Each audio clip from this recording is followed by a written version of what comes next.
सही बात है, अगर पाकिस्तान में ये जगह होती ना तो ये जगह नशेइयों की जन्नत होनी थी। लेकिन यहाँ पर अगर ये बिजनेसमैन ने जगह एक शुरू की तो उससे फिर बिजनेस ही चल रहा है। अस्सलाम वालेकुम, welcome back to my channel and welcome to शिस्तफोस जी। अभी तक हम लोग स्टिल शिस्तफोस पर ही हैं, सुबह के यहाँ पर आए हुए हैं, लेकिन अब हम यहाँ का लास्ट पार्ट जो है वो एक्सप्लोर करेंगे। लेकिन उससे पहले आप ये देखिए,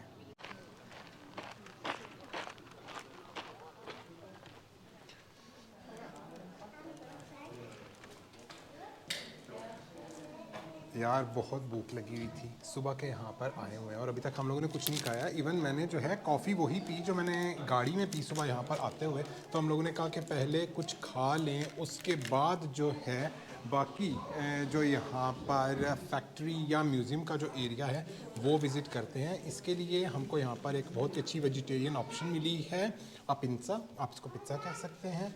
और इसके साथ जो है सैल्मन, मुझे मेरी कॉफ़ी मिल गई। तो ऐसे करते हैं, इसको खाएं, थोड़ी पेट पूजा करें, उसके बाद थोड़ी सारी एनर्जी आए तो हम लोग मज़ीद जो है ना इस जगह को एक्सप्लोर कर सकें। रहिए आप हमारे साथ। खाना यहाँ का बहुत अच्छा था, प्राइस भी रीज़नेबल थी। जितना खाना आपने देखा उसके हम लोगों ने 506 नॉर्वेजियन क्राउन्स पे किए। अप्रॉक्सीमेटली बनते हैं $50 बनते होंगे। तो खाना खाने के बाद अब एनर्जी आ गई है, तो अब हम यहाँ पर चलते हैं। जो इनका लास्ट पार्ट है वो है जी वुड पुल मिल यहाँ की, जिसको अब एक म्यूज़ियम में कन्वर्ट कर दिया गया है। एक्चुअली यहाँ के एक बहुत ही इंटेलिजेंट बिजनेसमैन थे, अंद्रेयास वेयोस, जिन्होंने 1889 में यहाँ शिस्तेफोस में राइट्स लिए थे यहाँ पर फैक्ट्री लगाने के और यहाँ पर एक छोटा सा डैम बनाने के। फिर ये है कि 1955 तक ये फैक्ट्री चलती रही और ये एक बहुत ही बड़ा सोर्स था चीप पेपर प्रोड्यूस करने में। बाद में जो है कि फैमिली में इख्तलाफात हुए, फैक्ट्री बिक गई, बहुत चेंजेस आई इसमें। 1955 में इसको वक्ती तौर पर बंद कर दिया गया इस उम्मीद पर कि ये फैक्ट्री दोबारा खुलेगी, इसलिए मशीनरी वैसे ही छोड़ दी गई। लेकिन मशीनरी जो है वो दोबारा यूज़ ही नहीं हुई क्योंकि फैक्ट्री दोबारा खुली ही नहीं। यहाँ से ही हम एंटर हो जाते हैं इस म्यूज़ियम में। म्यूज़ियम में कहें, फैक्ट्री कहें, जो कुछ कहें। और जैसे ही आप देख रहे हैं कि मशीनरी जो है आज भी वैसे की वैसी ही यहाँ पर पड़ी हुई है। जैसे कि मैंने पहले बताया कि इसी उम्मीद पर जो है मशीनरी को छोड़ दिया गया था कि कभी तो ये फैक्ट्री दोबारा खुलेगी। लेकिन वो जैसे होता है कि भाई जब बिज़नेस जो है कि चलाने वाला मेन बंदा बीच में से चला जाए और उसके बाद जो वुरासा आते हैं तो फिर इख्तलाफात तो होते हैं।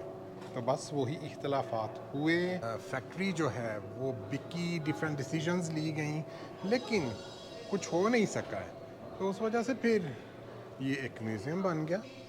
लेकिन है बड़ी जो ना अच्छी मज़े की जगह। अगर आप हिस्ट्री में इंटरेस्ट रखते हैं ना तो आपको ये जगह काफ़ी ज़्यादा पसंद आएगी। इंडस्ट्रियल हिस्ट्री जो है ना उससे बहुत ज़्यादा रिलेटेड है ये जगह बिल्कुल सही अक्कासी करती है अरूज की और उसके बाद ज़वाल की, कि कैसे ये इंडस्ट्री थी जिसने इस इलाके को एक नई पहचान दी, यहाँ के लोगों को रोज़गार दिया। लेकिन फिर बाद में ये इंडस्ट्री ख़त्म हो गई।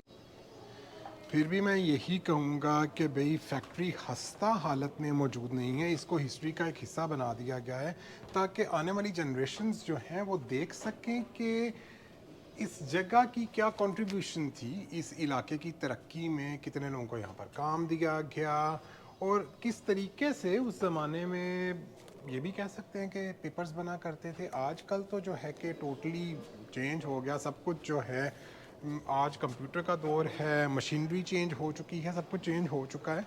इधर की जो सबसे मुझे बड़ी अच्छी बात लगी है, दूसरे म्यूज़ियम की तरह आप जहाँ पर भी जाएंगे आपको सारी इन्फॉर्मेशन मिलेगी। जैसे ये जो मशीन है ये द वेट लैब मशीन है। इसमें बताया गया है कि क्या इसका फंक्शन होता था, कैसे ये काम करती थी। साथ तस्वीरों में दिखाया भी गया है कि कैसे उस वक्त जो है वो पेपर बनता था। और ये 1938 में ये बिगेस्ट मशीन थी भाई। अच्छा, बड़े मज़े से इन्होंने जो यहाँ पर तस्वीरें बनाई हैं ना, मुझे बड़े मज़े से पता चलता है कि लोग भाई कैसे काम करते थे। अच्छा भी देखें, ये साहब आई थिंक सिगार पी रहे हैं साथ साथ काम करते हुए। भाई बड़ी हैरानी की बात है, पेपर की फैक्ट्री में काम कर रहे हैं और साथ साथ आप सिगार पी रहे हैं, अगर आग लग जाए तो फिर क्या होगा। अच्छा, यहाँ पर इन्होंने ये भी बताया हुआ कि कैसे जो है ना वो पेपर के थान जो है ना वो इन्होंने यहाँ पर रखे हुए हैं बताने के लिए कि किस तरीके से वो तैयार करके यहाँ पर रखे जाते थे, क्योंकि ये आई थिंक फाइनल टर्म थी जिसमें पेपर बनकर तैयार हो जाता था। अच्छा, यहाँ पर एक बड़ा ही कोई यूनिक सा कोई पीस रखा गया है और इसकी कोई इन्फॉर्मेशन भी नहीं दी गई है।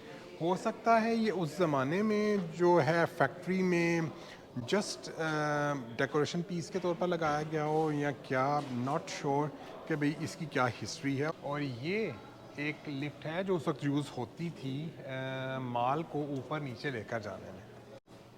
यहाँ से फैक्ट्री का अंदर का सारा सही का व्यू जो है वो नज़र आ रहा है कि कैसे सारी प्रोडक्शन जो है वो होती थी, उधर से बनकर फिर जो है कि लास्ट स्टेज वो है। अच्छा, यहाँ पर जो मुझे सबसे अच्छी बात लगी है कि एक फैक्ट्री जिसको छोड़ दिया गया जो कि खंडर हो जाती अगर ये फैक्ट्री पाकिस्तान में होती। अगर पाकिस्तान में इस तरीके से किसी फैक्ट्री को छोड़ दिया जाता तो अभी तक आई थिंक नशा करने वालों ने यहाँ से लोहा बेच कर, स्टील बेच कर उसका वैसे ही बेड़ा गर्क कर देना था। लेकिन यहाँ पर कितना अच्छा इनिशिएटिव लिया गया कि उसको एक म्यूज़ियम में कन्वर्ट कर दिया गया। और मैं देख रहा हूँ कि यहाँ पर सिर्फ नॉर्वेजियंस नहीं आए हुए हैं, दूसरे मुल्कों के टूरिस्ट भी आए हुए हैं। तो कितना अच्छा इनिशिएटिव है, अपनी हिस्ट्री को कितने प्यारे तरीके से संभाल कर रखा गया है यहाँ पर। लेकिन अनफॉर्चुनेटली हमारे मुल्क में इन चीज़ों को संभाल कर नहीं रखा जाता, उनकी कोई वैल्यू नहीं समझी जाती है, उनको कोई अहमियत नहीं दी जाती है। लेकिन यहाँ पर अहमियत दी गई है और ये बताया गया है, ये समझाया गया है कि अगर अपनी तारीख को संभाल कर रखेंगे, चाहे वो जो भी हो, चाहे वो बादशाहों की तारीख हो, चाहे वो बिजनेसमैन की तारीख हो, चाहे वो वर्किंग क्लास की तारीख हो, उसको संभाल कर रखा जाए तो दुनिया उसको अप्रिशिएट करती है, उसको देखने आती है, आप उससे पैसे कमा सकते हैं। अच्छा जी, इधर भी आर्ट पीस जो है वो ले आए हैं। कोई पेंटिंग यहाँ पर बनी हुई है, उसको यहाँ पर आई थिंक ये पेंटिंग यहाँ पर ही बनाई गई है। इधर बच्चों का बहुत शोर आ रहा है, पता नहीं यहाँ पर क्या है। कोई आई थिंक इन्होंने बच्चों के खेलने की कोई यहाँ पर जगह बनाई हुई है, यहाँ पर बच्चे खेल रहे हैं। आई थिंक हम लोग यहाँ पर जो वो फिल्मिंग नहीं करते हैं, छोटे बच्चे हैं यहाँ पर। लेकिन ये हिस्सा जो है यहाँ तक था, हम लोग दूसरी साइड से बाहर निकलते हैं। अच्छा, मैं समझ रहा था कि हम लोग लेबॉर्ट्री सेक्शन में आ गए, लेकिन यहाँ से एक फ्लोर और नीचे जाना है और वो है लेबॉर्ट्री सेक्शन। अब देखते हैं कि कौन सी भाई लेबॉर्ट्री यहाँ पर बनी थी। अच्छा, ये सिर्फ, अच्छा यहाँ से और नीचे जाना है। ये थोड़ी सारी यहाँ पर भी इन्होंने मशीनरी रखी हुई है। अच्छा, लाइटिंग का ना इंतज़ाम यहाँ पर बहुत अच्छा है, बड़े अच्छे तरीके से यहाँ पर मूवी बन पा रही है। यहाँ से बस नीचे चलते जाएं और देखते हैं यहाँ पर जो इन्होंने, हाँ ऊपर इन्होंने लिखा होता है कि ये जो मेन मशीनरी है ना वो यहाँ पर नीचे रखी हुई है। और ये वाकई हम लोग देख रहे हैं कैसे ये सारा जो है कि मॉनिटर करते हैं यहाँ से। और ये है जी मेन ट्रिबन, यहाँ की मेन मशीनरी। इसको मज़ीद ऐसे होकर देखते हैं क्या इन्होंने मज़े की चीज़ बनाई है और क्या इन्होंने भाई अपनी जो तारीख़ है उस वक्त की उसको बड़े ही अच्छे तरीके से बताया है। मुझे तो भाई कहना पड़ेगा कि आई एम इम्प्रेस्ड जिस तरीके से यहाँ पर इस सारी जगह को प्रिजर्व किया गया है।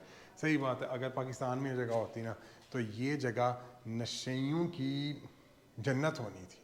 लेकिन यहाँ पर अगर ये बिजनेसमैन ने जगह एक शुरू की तो उससे फिर बिजनेस ही चल रहा है, उसको खंडर नहीं बनाया गया।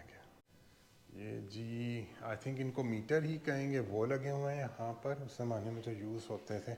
और इधर भी बताया हुआ है कि कैसे लोग काम करते थे यहाँ पर। इस साइड पर बेल्ट रूम है। अब बेल्ट रूम क्या है ये तो नीचे जाकर ही पता चलेगा कि बेल्ट रूम में क्या होता था। अच्छा, ये है जी यहाँ का बेल्ट रूम। और ये दूसरी साइड कौन सी है? अच्छा, ये जहाँ पर मैं पहले आया हूँ उसी से कनेक्टेड है ये बेल्ट रूम। ये है यहाँ का फर्नेस हाउस, नॉर्वेजियन में इसको फील से कहते हैं। ये 1894 में बनाया गया था। मेन मकसद इसका सर्दियों में जो है कि गर्मी सप्लाई करना था दूसरी बिल्डिंग्स को एक पाइप सिस्टम के थ्रू, और अक्सर औकात सर्दियों में यहाँ पर काम करने वाले भी यहाँ पर स्टे करते थे ताकि वो सर्दी से बच सकें। अच्छा जी, यहाँ पर मुझे ना ये चिड़ियाँ नज़र आई हैं। यहाँ पर एक छोटी सी इमारत को, इमारत पुरानी है, इसको कन्वर्ट कर दिया गया है एक सुवीनियर शॉप में, और यहाँ पर हिस्ट्री का एक पीस रखा गया है। ये है जी एक ड्रिलिंग मशीन, मेटल के लिए ये यूज़ की जाती थी।